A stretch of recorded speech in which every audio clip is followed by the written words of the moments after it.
అందరికీ నేను మీ మానస. ఈరోజు మా ఇంట్లో అయితే చికెన్ ఫ్రై చేయబోతున్నానండి. చికెన్ ఫ్రై అంటే చికెన్ 65 అయితే కాదు, కాకపోతే కొంచెం దగ్గరగా గ్రేవీ తక్కువగా ఉండేలాగా ఎలా టేస్టీగా ఎలా చేస్తానో చూసేయండి ఒకసారి.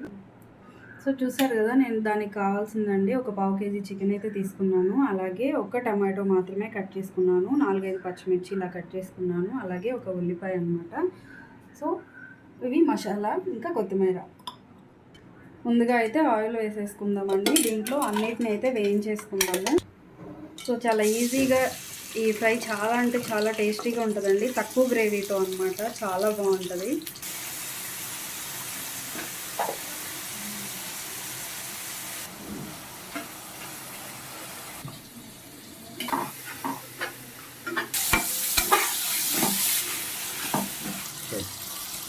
అల్లం వెల్లుల్లి పేస్ట్ కూడా వేసేసుకున్నాము.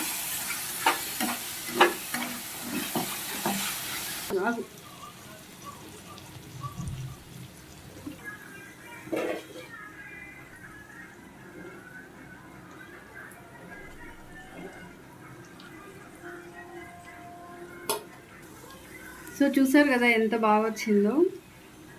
సో ఇంతేనండి, చాలా సింపుల్గా టేస్టీగా అయితే ఇలా చేసుకోవచ్చు అనమాట. మీకు నచ్చితే లైక్ చేయండి, షేర్ చేయండి, సబ్స్క్రైబ్ చేయండి. అందరికీ బాయ్ ఫ్రెండ్స్.